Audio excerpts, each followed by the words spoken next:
Hi friends, welcome back to our channel. ఈరోజు నేను వంకాయ గుడ్డు తేలే ఇలా మంచి టేస్ట్గా అయితే ఇలా కర్రీ అయితే చేశానండి. వంకాయ గుడ్డు కర్రీ పులుసు అండి. ఇలా చాలా బాగుంటుందండి. అలా అన్నంలో కలుపుకొని ఇలా తినండి, మంచి పుల్ల పుల్లగా ఎంత టేస్ట్గా ఉండిద్దోనండి. అందులో ఈ గుడ్డు కర్రీ చక్కగా వేయించుకుని ఇలా తింటే మంచి టేస్ట్గా అయితే ఉండిద్ది. ప్రాసెస్ అయితే స్టార్ట్ చేసేద్దామండి. ఒక గిన్నెలో వాటర్ తీసుకుని ఇలా 3 గుడ్లు పెట్టుకుని గుడ్లు చెట్లకుండా ఉండడానికి కొంచెం ఒక స్పూన్ గల్లు ఉప్పు అయితే వేసుకోవాలండి. దీన్ని స్టవ్ మీద అయితే పెట్టేసుకుందాం. ఇంకో గిన్నె తీసుకుని అందులో కొంచెం వాటర్ వేసుకుని గల్లుప్పు పసుపు వేసుకుని మనం కట్ చేసిన వంకాయ ముక్కలు అందులో అయితే వేసుకోవాలండి. ఇలా వేసుకోవడం వల్ల వంకాయ ముక్కలు కంటరైతే ఎక్కవండి.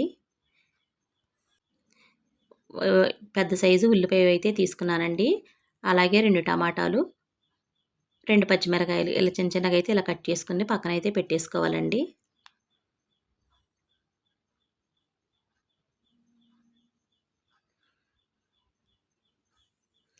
గుడ్లు అయితే ఉడికిపోయినాయండి. వాటిని ఇలా పైన ఉన్న పెంకులు అయితే తీసుకుని ఇలా అయితే కట్ చేసుకుని ఉంచుకోవాలండి. గుడ్డుకి ఘాట్లు అయితే పెట్టుకోవాలండి. అలాగే 2 స్పూన్ల ఆయిల్ వేసుకుని అందులో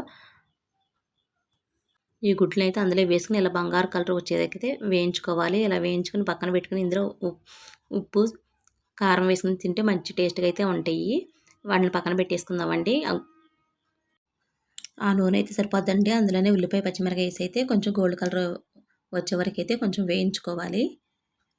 ఇలా వేగితే అయితే సరిపోతుందండి. ఇప్పుడు ముందుగా కట్ చేసి ఉంచుకున్న టమాటా ముక్కలు అయితే అందులో వేసుకుందాం. ఒకసారి కలిపేసుకుని ఇవి కూడా ఒక 2 నిమిషాలు అయితే మగ్గనిద్దాం. ఇప్పుడు వంకాయ ముక్కలు కూడా వేసేసుకుందామండి. ఈ వంకాయ ముక్కలు కూడా వేసుకుని కాసేపు అయితే మగ్గనిద్దామండి. ఇప్పుడు ఇందులోకి టేస్ట్‌కి సరిపడా సాల్ట్, నేనైతే కల్లుప్పు వేసుకున్నానండి. అలాగే 1/2 టీ స్పూన్ పసుపు, 1 స్పూన్ కారం, కొంచెం వాటర్ అయితే వేసుకొని కొంచెంసేపు అయితే మగ్గనిద్దామండి. ఇప్పుడు ముందుగా చింతపండు జ్యూస్ అయితే నేను తీసివేసి ఉంచుకున్నానండి. సరిపడా అయితే అందులో అంటే ఒక నిమ్మకాయ సైజు అయితే సరిపోతుందండి చింతపండు.